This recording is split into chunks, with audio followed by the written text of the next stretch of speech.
जय जगत माता देवी बगलामुखी ओम ह्रीं बगलामुखी वरदे सर्व सौभाग्य प्रदायिनी समस्त भक्तानां सर्वाभीष्टं साधय साधय ह्रीं ओम स्वाहा. இன்னைக்கு ராகு தசாகாலம் சனி தசாகாலம் இதை பற்றி சுருக்கமாக சில விஷயங்கள் சொல்கிறேன். ராகு சனி இது இரண்டும் நவகிரகங்களிலே உள்ள கொடிய பாபகிரகங்கள். சூரியனும் பாபகிரகம்தான், செவ்வாய் பாபகிரகம்தான், கேது பாபகிரகம்தான். புதனும் சந்திரனும் காலத்துக்கு தகுந்தபடி பாபகிரகமாகவும் புண்ணிய கிரகமாகவும் மாறிவிடும், அதாவது சுப கிரகமாகவும் மாறிவிடும் என்று அர்த்தம். இங்கு சனி ராகு இவை எல்லாவரும் பயத்துடன் பார்க்கப்பட்ட இரண்டு கிரகங்கள். ஆனால் இந்த ஜோதிஷாஸ்திரப்படி யோகங்கள் என்று சொல்லுவாங்க. யோகங்கள் பாக்ய யோகங்கள், அதாவது ராஜ யோகங்கள், சசமகா யோகம், பஞ்சமகாபுருஷ யோகங்களில் ரொம்ப பவர்ஃபுல். அதாவது ராஜயோகங்கள் 36 விதம் இருக்கிறது. அது ரொம்ப பவர்ஃபுல்லாக இருக்கப்பட்டது பஞ்சமகா புருஷ யோகங்கள் அப்படி சொல்லுவாங்க. அதாவது சனி, குரு, சுக்கிரன், புதன், செவ்வாய் இப்படிப்பட்ட 5 கிரகங்களை கொண்டு உண்டாகப்பட்டது. 5 கிரகங்களும் ஒன்று சேர்ந்தால் அல்ல, ஒவ்வொரு கிரகங்களை கொண்டும் உண்டாகப்பட்டது பஞ்சமகா புருஷ யோகங்கள் அப்படி சொல்லுவாங்க. இந்த பஞ்சமகா புருஷ யோகங்களில் ரொம்ப பவர்ஃபுல்லானது சசமகா யோகம். சசமகா யோகம் சனியை கொண்டு உண்டாகப்பட்டது தான்.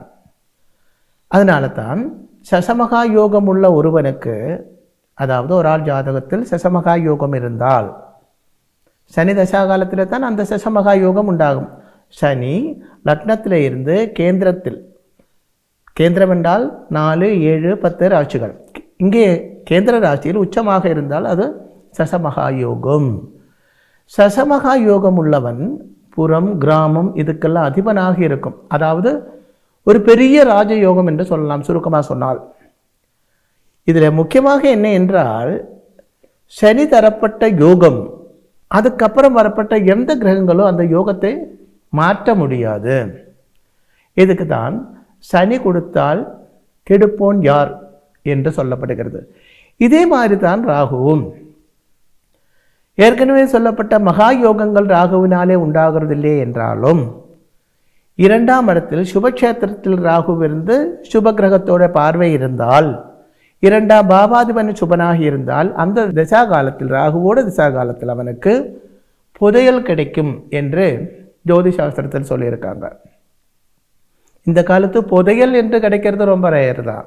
ஆனால் லாட்டரி என்று ஒன்று இருக்கிறது இல்லையோ, பழைய காலத்து உண்டாயிருந்த புதையல் தான் இந்த காலத்தில் வேறு ரூபத்தில் வந்திருக்காங்க. இப்போ நமக்கு தமிழ்நாட்டில் அது கிடையாது. இருந்தாலும் இந்தியாவில் பல இடங்கள்லேயும் இருக்கிறது, கேரளாவில் எல்லாம் இருக்குது லாட்டரி. இந்த லாட்டரி டிக்கெட் அப்படி சொல்லுவாங்களே, அது அடிக்கப்பட்ட ஒரு 50 பேர் இந்த லாட்டரி டிக்கெட் அடிச்சிருக்கு என்று பேப்பரில் வரும்போது அவங்க வீட்டில் போய் அவங்க ஜாதகம் வாங்கி பார்த்து ஒரு ரிசர்ச் மாதிரி நாங்கள் பார்த்துருக்கோம். 50 பேரை பார்த்துருக்கோம். அதில் 37 ஆளுகளுக்கும் இந்த ராகு தசா காலத்தில் தான் இது கிடச்சிருக்கிறது. அப்போ பாருங்க, ராகு என்றால் பயப்பட வேண்டியதில்லை என்று சொல்கிறேன். ஆனால் அதே நேரத்தில் இதே ராகு பெரிய தோஷங்களும் உண்டாக்க வைக்கும். ராகு தனபாகிய யோகம் தரப்பட்டவன் மட்டுமல்ல, அது இல்லாமல் செய்யக்கூடிய கொடிய பாபகிரகமும் ராகு தான். சனியை விட அதிக தோஷங்களும் தரப்பட்டது. நீங்கள் பார்த்துருப்பீங்க, சிலவங்கெல்லாம் கம்பீரமாகவே தனம் பாக்கியம், இப்போ கூட உங்களுக்கு தெரியும் இல்லையா, கட்டுக்கட்டா பணம் வச்சுருப்பாங்க, கட்டியா தங்கம் வச்சுருப்பாங்க. பல காலங்களாகவே இதெல்லாம் கையிலே இருக்கும், ராஜகீய சுகபோகத்துடன் வாழ்ந்து கொண்டிருக்கும். திடீர்னு ஒரு நாள் பலூன் மாதிரி எல்லாம் உடைஞ்சு எல்லாம் போய் இந்த தனமும் இந்த தங்கமும் அவனை எங்கிட்டு கொண்டு விடும்? ஜெயிலில் கொண்டு விடும். கண்டிப்பாக அவனோட ஜாதகத்தில் இதெல்லாம் உண்டாக்கி வைக்கப்பட்டது ராகுதான். ரொம்ப கேர்ஃபுல்லாக இருங்கோ. தனபாகிய யோகம் வரும்பொழுது அதுக்கு பின்னாடி இருக்கப்பட்டது என்ன என்று பார்க்க வேண்டும். பதவி வரும்பொழுது அதுக்கு பின்னாடி இருக்கப்பட்டது என்ன என்று பார்க்க வேண்டும். ரொம்ப ரொம்ப கேர்ஃபுல்லாக இருங்கோ. எனக்கெல்லாம் இருக்குது, நான் யாரை பயப்படணும்? அப்படி இருக்காதீங்க, அது மகா மூடத்தரம். நம் சின்னதாக இருக்கும்போது நமக்கு வரப்பட்ட வீழ்ச்சை உலகத்துக்கு தெரியாது, நமக்கு மட்டும்தான் தெரியும் இல்லையா? நாம் வளர்ந்து பெரிய லெவலில் வரும்போது வரப்பட்ட வீழ்ச்சை கம்பீரமாக இருக்கும், பயங்கரமாக இருக்கும். அது உலகத்தை தெரிஞ்சு போகும். நம்ம என்ன ஆகும்? நமது அந்தஸ்துக்கே அது வீழ்ச்சை உண்டாக்கும். அதனால பணம் நம்மை தேடி வரும் பொழுது, பதவி நம்மை தேடி வரும் பொழுது ரொம்ப கேர்ஃபுல்லாக இருக்கணும். இது நல்லதுக்காக வருதா, கெட்டதுக்காக வருதா, இது பர்மனண்டாக நம்ம கூட இருக்குமா, இதில் இருந்து பிற்காலங்களில் நமக்கு ஆபத்துண்டாகுமா, நம்மளோட அடுத்த தலைமுறைக்கு இது யூஸ் ஆகுமா என்று பார்க்க வேண்டும். அதற்கெல்லாம் ஒரே ஒரு வழி ஜாதகம் பார்க்கறது மட்டும்தான். ராகு தசா காலம் கொடிய தோஷங்கள் வரக்கூடிய வாய்ப்பு இருந்தால் இதுக்கு பரிகாரம் பண்ண வேண்டும்.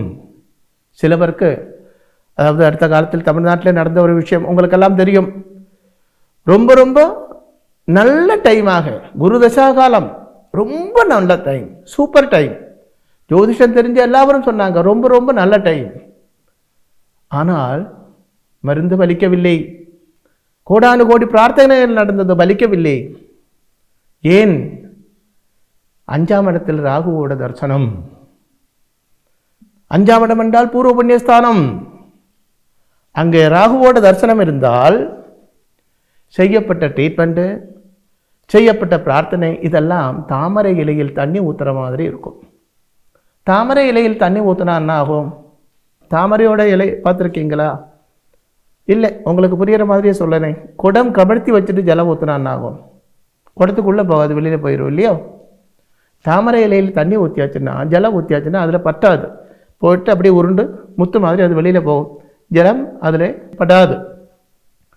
அதற்கு என்ன காரணம் என்றால் முன்ஜென்ம பாபதோஷம். யாரொரு ஜாதகத்தில் முன்ஜென்ம பாபதோஷம் இருக்கோ, அதாவது பூர்வ புண்ணியஸ்தானமான 5ஆம் இடத்தில் சூரியன், சனி, ராகு இந்த 3 கிரகங்கள் பார்த்தால், 3 கிரகங்களே ஏதாவது ஒன்று பார்த்தால் பூர்வ ஜென்ம பாபதோஷம் அதிகமாக இருக்கு என்ற அர்த்தம். அதில் சூரியன் பார்த்தால் 100 தோஷம், சனி பார்த்தால் 1000 தோஷம், ராகு பார்த்தால் கோடி தோஷம். அப்போ முதல்ல ஒரு தோஷம் வந்தால், ராகு தசாகாலம் ஆயிருந்தாலும் மற்ற எந்த தசாகாலம் ஆயிருந்தாலும் இந்த தோஷம் வரலாம்.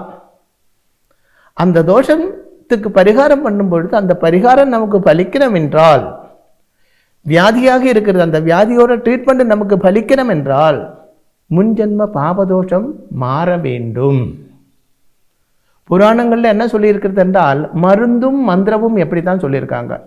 மருந்தும் மந்திரமும், அதாவது மருந்து பண்ணும் பொழுது, மருந்து கொடுக்கும் பொழுது அந்த மருந்து பலிக்க வைக்கக்கூடியது மந்திரம்தான். மந்திரம் என்று சொல்லப்பட்டது இங்கே ஈஸ்வர சேவை என்று தான் அர்த்தம். ஆனால் ஈஸ்வர சேவை என்றால் வேண்டியது செய்ய வேண்டும், வேண்டிய பூஜைகள் செய்ய வேண்டும். ஏதாவது ஒன்று பண்ணுறதுலே அர்த்தம் கிடையாது.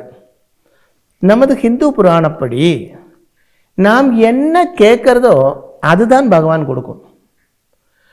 அதாவது ஒருவன் சத்ரு தோஷம் உண்டாகணும், அவனுக்கு சத்ரு நிறைய இருக்குது, அந்த சத்ருவை இல்லாமல் செய்யணும்னு நினச்சிக்கோங்க. அதுக்கு இப்போது அவன் ஒரு தேவி பூஜை செய்யப்பட்ட ஆள், சூலினி மந்திரம், ஓம் ஹ்ரீம் சூலினி சூலினி மம சர்வ சத்ரும் சத்ருபாத ஹரம். கேளுங்கோ, ஓம் ஹ்ரீம் சூலினி சூலினி மம சர்வ சத்ரும் சத்ருபாத ஹரம். ஹரம், HARAM, ஹரம். இது ஓம் ஹ்ரீம் சூலினி சூலினி மம சர்வ சத்ரும் சத்ருபாத ஹரம், GHRAM, கரம். அப்படி ஜபம் பண்ணியாச்சுனால் சத்ரு பலமுள்ளதாக இருக்கும். ஃபர்ஸ்டிலே உள்ள மாதிரி ஹரம் என்று சொன்னால் சத்ரு நசிச்சு போய்விடும், கரம் என்று சொன்னால் சத்ரு பலமுள்ளதாய் மாறும். அப்போ சத்ரு நசிக்கணும் என்று நினைச்சு கொண்டு ஒருவன் கரம் என்று ஜபம் பண்ணால் அந்த அம்பாள் வந்துட்டு இவன் தப்பா ஜபம் பண்றாங்க, இது மாற்றி அந்த பலம் கொடுக்கணும் அப்படி நினைக்க மாட்டாங்க. நம்ம என்ன கேட்குறதோ அந்த பலன்தான் கிடைக்கும். சுருக்கமாக நம்ம ஜாதகப்படி தோஷங்கள் இருந்தால் அந்த தோஷத்தை மாற வேண்டுமானால் ஒரு மகா வியாதி தான், அந்த வியாதிக்கு தகுந்த ட்ரீட்மெண்ட் பண்ணிட்டு இருக்கோம், அது வலிக்க வேண்டுமானால் தேவ சேவை செய்ய வேண்டும். அதுக்கு என்ன செய்ய வேண்டும் என்று தெரிஞ்சு அதுதான் செய்ய வேண்டும். அப்படி செய்தால் எவ்வளவு கொடிய பாபகிரகம் ஆயிருந்தாலும், ராகு சனி எதா இருந்தாலும் அந்த தோஷத்திலிருந்து நமக்கு வெளியில் வர முடியும். ஆனால் அந்த நேரத்தில் கூட வெளியிலே வரக்கூடிய வாய்ப்பு இருக்கா என்று பார்க்க வேண்டும். இதற்கெல்லாம் ஒரே ஒரு வழி ஜாதகம் பார்க்கறது தான்.